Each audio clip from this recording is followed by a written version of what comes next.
sekarang waktunya ngomongin horor lagi. Horor Indonesia lebih tepatnya, segmen horor yang ada di series HBO Go.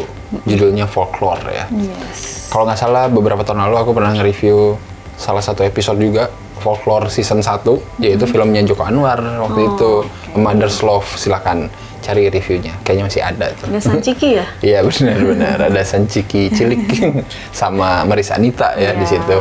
Masih sama konsepnya, jadi dari sutradara-sutradara di Asia bikin satu episode horor gitu ya, sesuai dengan karakteristik negaranya. Nah sekarang gilirannya Billy Christian nih dari Indonesia, A Grandma's Kiss.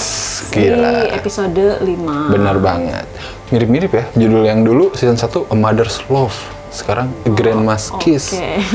Semuanya serba cinta-cinta dan keluarga ya. Ceritanya bermula dari seorang ibu yang dimasukkan ke panti jompo oleh anaknya ya. Lydia Kandou ya yang jadi ibunya. Sebagai Marni. Bener banget. Dan Marni ini satu kamar sama wanita yang cukup mengerikan ya.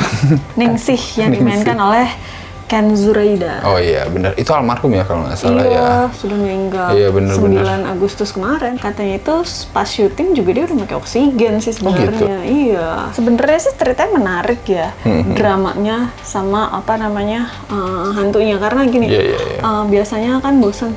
Kunti lagi. Betul. Genderuwo apalah itu dan teman-temannya ya. Kalau ini kan Palasik. Interpretasi Palasik yang di latar belakangi motif nenek kangen cucunya itu juga menarik sih. Bener nggak sih? Mirip Wewe Gombel yang di Mother's Love sih. Jadi intinya ya. Jadi maksudnya ada ikatan emosional gitu antara si makhluk ini gitu dengan keluarganya gitu. Dan di sini pun diulangi gitu format itu. Ya kataku ya masih masuk sih sebenarnya. Iya, soalnya kan biasanya kan kalau kita ritual tuh apa pengen kaya. Nah, ritual apa balas dendam. Nah, standar lah ya. Gitu. Kalau ini tuh kayak motif dia tuh kayak ya ampun gitu, kasihan banget. Iya benar-benar. Suka karakter utamanya sih.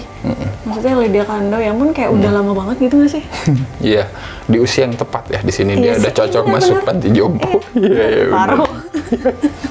Sebagai karakter Marni maksudnya. Jadi maksudnya masih pas-pas aja gitu. Sih, gitu kayak kayak nggak pernah ngeliat lagi, tapi pas udah ada, ternyata dia emang sejago itu juga gitu. Maksudnya tidak memudar lah, karena yang itu yang menarik si karakter utamanya, si Ningsih gitu. Dan itu sengaja dipilih sama Billy, katanya dia nggak mau orang terkenal justru, jadi ngambil orang teater. Iya bagus lah. Aku juga nggak tahu, baru lihat emang. Iya dia orang teater, sama beberapa pengambilan gambar itu bagus loh. Yang mana nih contohnya? Contohnya ada yang kata dia di kamar, jadi dia kan kasurnya kayak sendiri-sendiri. Terus kayak dia ngobrol tapi kayak jauh. Dia duduk sini, dia duduk sini gitu. Jadi kayak bagus aja aku ngeliatnya. Kayak beberapa simetris gitu. Ya. Iya, kayak enak dilihat. Walaupun ada yang gak enak juga. Karena kan ingin memvisualisasikan Palasik ya, yang kepalanya terbang. Iya. Gitu. Tapi kalau misalnya emang nggak bisa dapet yang bagus banget, nggak usah deket banget lah. Oh iya. Mungkin soal angle ya, nge-highlight banget gitu ya. Iya, soalnya kalau misalnya itu nggak bagus banget, tapi lo taruh gede banget di tengah dan yang fokus kita ke situ tuh kayak kalau nggak sempurna tuh kayak ganggu gitu. Soalnya ada yang waktu di lorong panti itu kayak yang kepala terbang itu bagus gitu, tapi kan kayak lewat terus kayak gitu-gitu udah aja gitu ya bagus. gitu. Ada aku ngerasa ceritanya agak loncat-loncat. Entah gini loh, si Marni sama Ningsih itu kan awalnya deket kayak temenan, terus tiba-tiba ada yang nggak beres nih sama Ningsih, terus kayak diikutin terus ngeri, terus akhirnya sempet berantem, akhirnya ketahuan kalau lu nggak boleh lah kayak gini, lu mau menyalahkan orang, abis itu kayak berantem, terus abis itu temenan lagi, terus nanti kayak marahan lagi tuh kayak gitu-gitu, terus kayak kayak aneh gitu hubungan mereka tuh gimana sih sebenarnya. Storytellingnya kalau kata aku agak buru-buru sih, jadi kayak emang cuma dilihatnya sedikit-sedikit doang Marni sama Ningsih. Besoknya tuh kayak udah temenan lama banget gitu ya, tahu udah kenapa gitu ya. Itu aneh sih. Iya, dan durasinya kan sejam ya, jadi emang tricky sih. Nanti ada karakter penjaga panti jompo yang datang pas liburan. Iya, itu apa sih? Ada lagi gitu ya. Hanya untuk semata-mata biar ada anak kecil itu loh. Iya gitu, jadi kayak kesannya kayak nanti Palasik bakal ke situ gitu. Jadi kayak emang diplot untuk itu gitu. Padahal kan sebenarnya intinya kan si Palasik ini kangen sama cucunya gitu ya. Jadi aku pikir tuh kenapa kita nggak dibikin ya udah ujungnya itu aja lah gitu. Maksud aku klimaksnya untuk nge-reveal kalau ternyata Palasiknya pengen ketemu cucunya gitu. Kita kan kayak dibikin di sini seolah-olah ngerasa anaknya tuh jahat banget nggak sih ninggalin ibunya di situ. Dan ibunya kan pikirannya negatif aja ke pacar anaknya. Ternyata enggak kan, ternyata justru pacar anaknya baik gitu.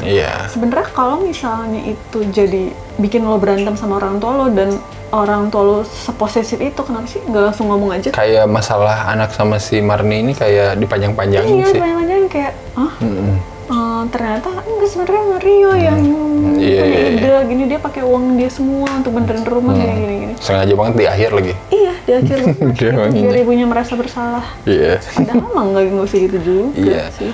Aku sih merasa kayaknya lebih masuk kalau emang ibunya punya suatu kondisi gitu ya. Oh iya.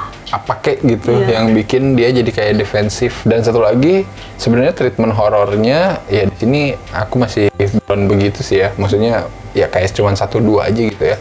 Ada bagian yang oke gitu ya, yang klasiknya nongol dari pintu.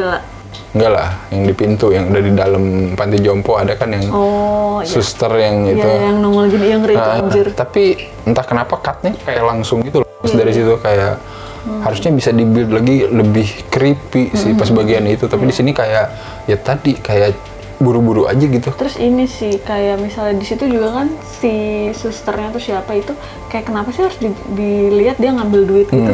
Jadi kayak jadi kayak dia orang jahat harus mati gitu. Sebetulnya anak yang itu juga mau mati juga. Jadi kayak kenapa gitu ya? Iya, jadi kayak ceritain apa enggak sih sebenarnya gitu. Jadi kayak semuanya harus ada akibat.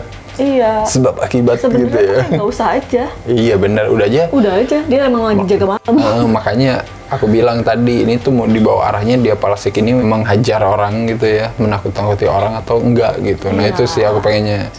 Aku sih lebih masuk kalau Palasik ini cuma nakut-nakutin doang gitu ya, nggak sampai kayak brutal gitu.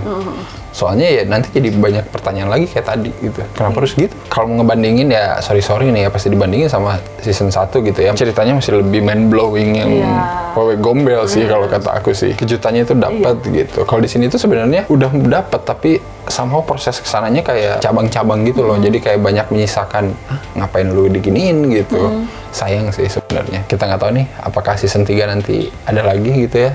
Dan kalau ada lagi siapa yang akan menangani dari Indonesia gitu ya. Kalau kita kasih skor berapa lah untuk Folklore? Ceritanya menarik, gambarnya beberapa menarik, tempatnya menarik, aktornya menarik, tapi entah kenapa jadi begini.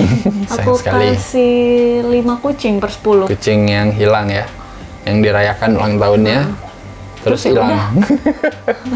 Bangsa. Abis dia kucing yang disayang gitu seluruh panti hilang, nggak ada apa-apa lagi, nggak dicari kucingnya. Tolonglah ya, ini banyak yang miss ini asli. Mungkin ini film 2 jam tadinya. Oh iya bisa jadi loh. Iya, jadi ya udahlah.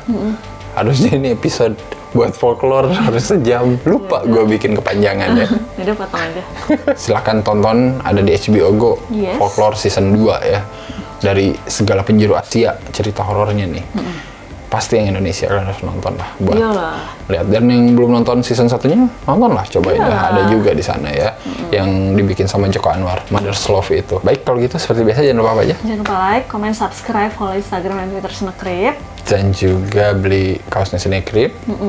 Terus beli kaos Annabelle. Terus ya udah nonton konten original Snakekrip. Iya, Ruang Pitching. Dan juga yang lain-lain. Terus dukung di Saweria ya. Baiklah, kita ketemu lagi di Folklore season-season selanjutnya ya. Bye-bye. Bye-bye.